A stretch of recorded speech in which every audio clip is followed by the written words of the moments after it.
श्री संबित पत्रा जी।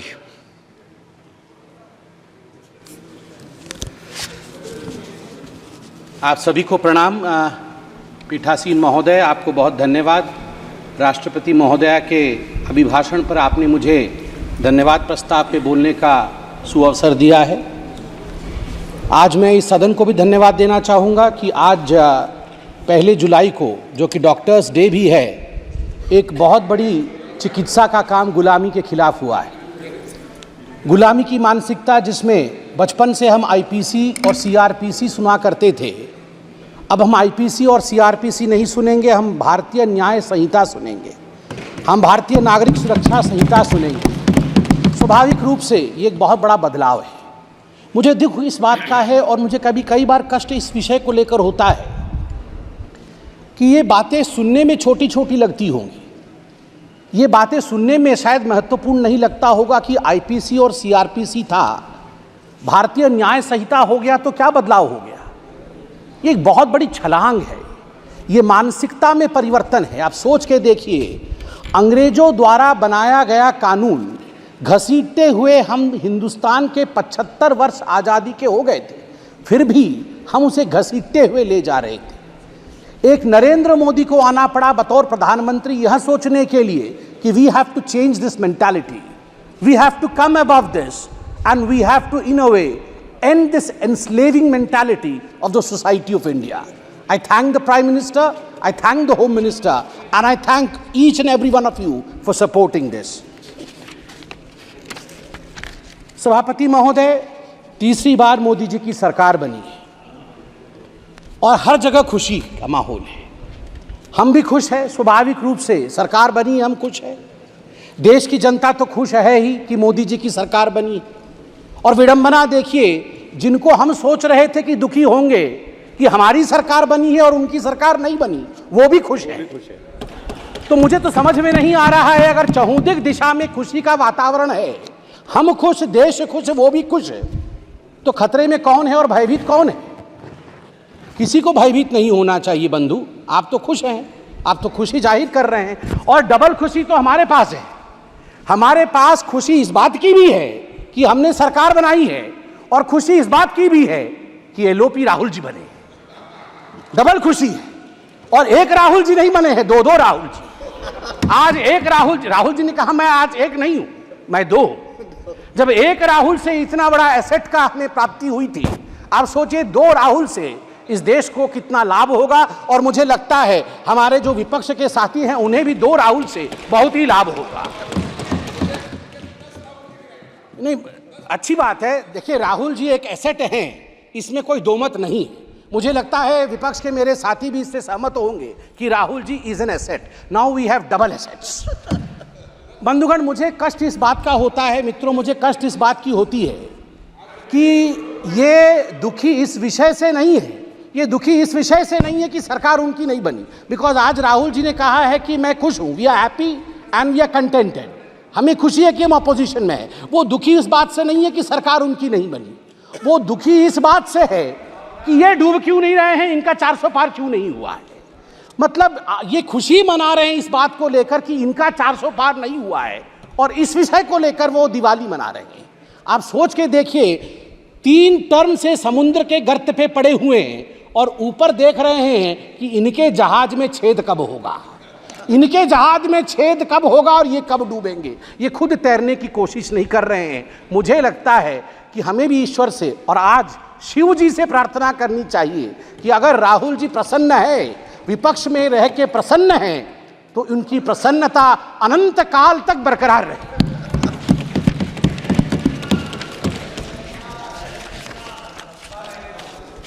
सभापति महोदय, मैं पहली बार सांसद बन के आया हूं। इससे पहले आप लोगों ने कई बार टीवी में देखा होगा। मुझे एक विषय, और ये पक्ष विपक्ष का विषय नहीं, जब मैं 2010 में बैठता था टीवी पर और डिबेट्स होती थी, तो उस समय जब इलेक्शन डिक्लेयर होते थे तो अमूमन जो विषय उभर के आता था, तुरंत टीवी के एंकर्स के विषय में आज बातचीत हुई तो पहला विषय जो उभरता था कि अरे जातीय समीकरण क्या है, उस फलाने राज्य में चुनाव होने वाला है, वहाँ का जातीय समीकरण क्या है, वहाँ का धार्मिक समीकरण क्या है। MY समीकरण बनता है कि नहीं, कितने यादव है, कितने मुसलमान है, कितनी पिछड़ा वर्ग है, कितना अगड़ा वर्ग है, इस समीकरण से क्या हम सरकार बना पाएंगे? कौन सी पार्टी सरकार बनाएगी? टुडे आई कैन प्राउडली से that this narrative has been forever killed by the Honorable Prime Minister, Mr. Narendra Modi ji's narrative of development. For the first time in the Indian polity's history, the narration today is how many toilets have been constructed, how many Awas Yojanas have been sent to the poor people. पहली बार आज देश में चर्चा का विषय बना है कि देश में आज 12 करोड़ शौचालय है। देश में आज आवास योजना के माध्यम से 4 करोड़ घर पहुंचाए गए हैं। आज पीएम ग्राम सड़क योजना के माध्यम से 7,45,000 किलोमीटर सड़क बनी है। जल जीवन मिशन के माध्यम से 13 करोड़ घरों तक टैप वाटर पहुंचाया गया है। आज ODF 4 लाख से अधिक गांव आज ओपन डिफिकेशन फ्री ग्राम घोषित किए गए हैं। किसान सम्मान निधि आज लगभग 11 करोड़ 47 लाख किसानों को 3 लाख करोड़ रुपए उनके अकाउंट में डायरेक्ट बेनिफिट ट्रांसफर के माध्यम से दिया जा रहा है। Soil health card 23 crore soil health card बनाए गए हैं। उज्ज्वला के माध्यम से 9.5 करोड़ लोगों को गैस कनेक्शन दिया गया है। सबसे बड़ी बात है कि DBT के माध्यम से लगभग 32 लाख करोड़ रुपए लाभार्थियों को दिया जा रहा है। याद करिए, एक ऐसा समय था जब तत्कालीन प्रधानमंत्री राजीव गांधी कहते थे मैं 100 पैसे भेजता हूं, 1 रुपए भेजता हूं, तो मात्र 18 पैसे नीचे पहुंचते हैं, बाकी बीच में ही समाप्त हो जाते हैं। आज मैं गर्व से कह सकता हूं कि प्रधानमंत्री नरेंद्र मोदी 100 पैसे पहुंचाते हैं तो 100 का 100 पैसा गरीब तक पहुंचता है, उसके अकाउंट तक पहुंचता है, कोई बिचौलिया खा नहीं सकता है। सभापति महोदय, आज डेमोक्रेसी को लेकर, लोकतंत्र को लेकर बहुत सारी बातें हुई हैं। और आज ही से नहीं, जिस दिन से ओथ टेकिंग चल रहा है, जिस दिन से शपथ समारोह चल रहा है, उसी दिन से लोकतंत्र को लेकर, संविधान की प्रतियों को लेकर बहुत बातें हो रही है। मैं जगन्नाथपुरी से आता हूं और आज मैं गर्व से यहां जय जगन्नाथ कहते हुए कहता हूं कि लोकतंत्र का जन्म जगन्नाथ धाम में ही हुआ। मैं बताऊंगा, वैज्ञानिक दृष्टिकोण से बताऊंगा क्यों हुआ। लोकतंत्र का जन्मदाता जगन्नाथ धाम है। जगन्नाथ मंदिर ने कलिंग के समय लोकतंत्र स्थापित किया। कलिंग अंग बंग कलिंग कहा जाता है। कलिंग के नरेश, कलिंग के राजा, कलिंग के सब कुछ भगवान जगन्नाथ है। वो तो जगत के नाथ हैं, वो तो ब्रह्मांड के नाथ हैं। मगर कलिंग में हम मानते हैं कि हमारे सर्वे सर्वा नारायण स्वयं हैं, जगन्नाथ है। वो रत्न सिंहासन पर बैठते हैं। रत्न सिंहासन से कलिंग का आसन वो संभालते हैं। उनका प्रतिनिधि वहां के गजपति महाराज होते हैं। मगर आप देखिए सुंदरता, लोकतंत्र का जन्म कैसे होता है। जगन्नाथ महाराज भी राजाधिराज जगन्नाथ, इस जगत के नाथ जगन्नाथ रत्न सिंहासन को त्याग करके साल में एक बार वो रथारूढ़ होते हैं। वो कहते हैं मैं गरीबों से मिलने जाऊंगा, उनके घर तक जाऊंगा, जो मेरे पास नहीं आ सकते हैं मैं उनसे मिलूंगा। यही लोकतंत्र है, यह प्रजातंत्र है। और जब रत्न सिंहासन त्यज करके जगन्नाथ रथारूढ़ होते हैं, रथ पर आते हैं, तो गजपति महाराज, उड़ीसा के जो महाराज हैं, वो अपने हाथ में झाड़ू लेकर खुद जगन्नाथ के आगे झाड़ू चलाते हैं। उस दिन वो सफाई कर्मचारी बन जाते हैं। और गर्व के साथ मैं उत्कल पुत्र उड़ीसा का निवासी कह सकता हूं, इसी कारण से उड़ीसा में जाति प्रथा नहीं है, क्योंकि हमारे राजा को झाड़ू पकड़ना पड़ता है। जगन्नाथ के सामने लोकतंत्र चलती है और लोकतंत्र की जगन्नाथ की भूमि में राजा भी झाड़ू मारने के लिए बाध्य है। उसे छेरा पहरा कहते हैं। 7 तारीख को रथ यात्रा है, आप देखेंगे राजा स्वयं झाड़ू मार रहे होंगे और तभी जगन्नाथ आगे बढ़ेंगे। यह लोकतंत्र की महिमा है। जब तक सनातन है तब तक लोकतंत्र रहेगा भारतवर्ष में। जगन्नाथ धाम एक ऐसा धाम है, लोकतंत्र के सीख के लिए, अध्यात्म की सीख के लिए आदि शंकराचार्य से हम सब के गुरु नानक महाराज जी ने भी वहां पधारा था। नीलकंठ वर्णी जी ने भी वहां पधारा था।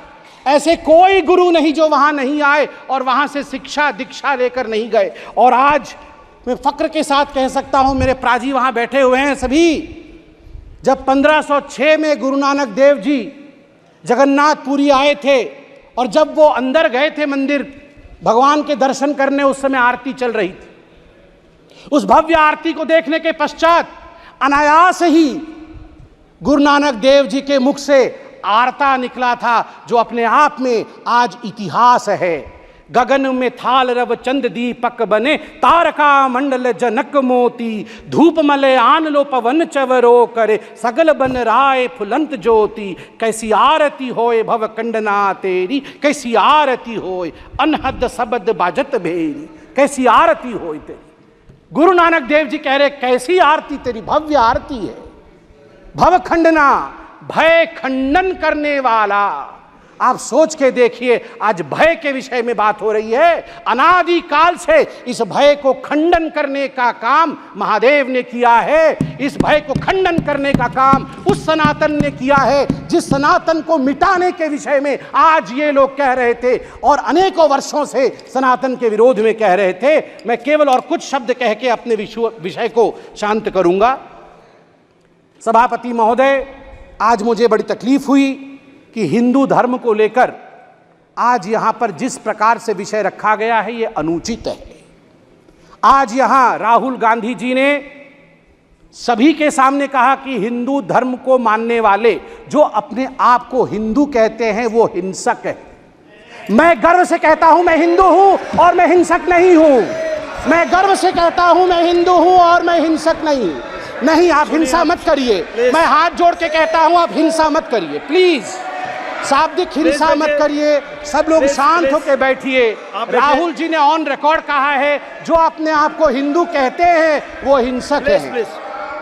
ऑन रिकॉर्ड राहुल जी ने कहा है जो अपने आप को हिंदू कहते हैं वो हिंसक है। मैं ये कह दूं यहां पर हिंदुओं ने कभी हिंसा नहीं की। सर्वे भवन्तु सुखिनः, सर्वे सन्तु निरामया, सर्वे भद्राणि पश्यन्तु, मां कश्चित् दुःख भार्गव भवेत्। हमेशा ब्रह्मांड की कल्याण की चिंता हिंदुओं ने की है। मुझे कष्ट इस बात का भी हुआ कि डीएमके ने आज हिंदुओं पे पुनः यहां आघात किया है।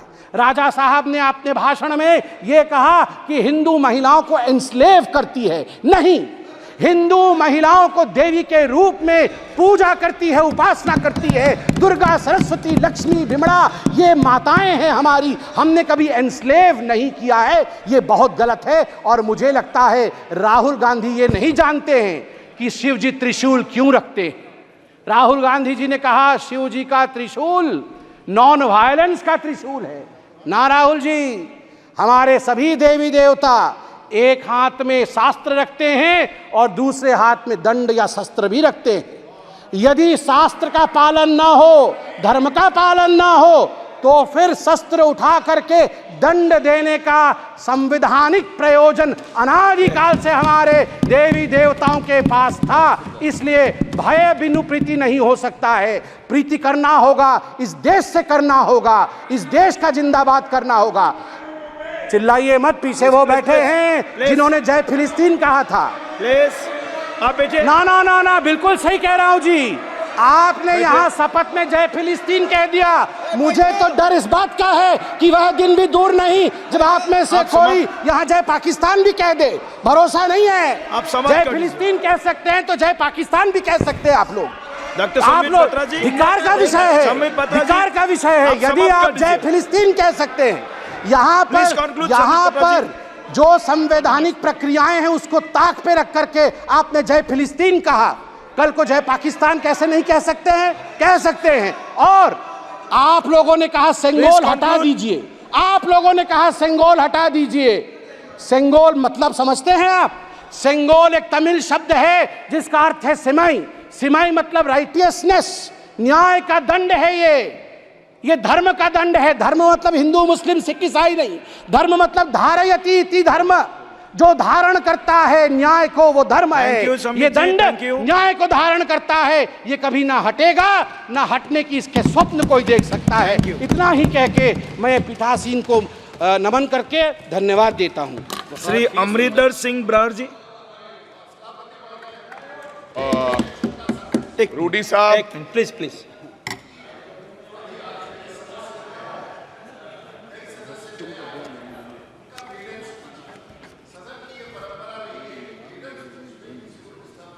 यस। गलत बोलोगे तो क्यों नहीं होगा?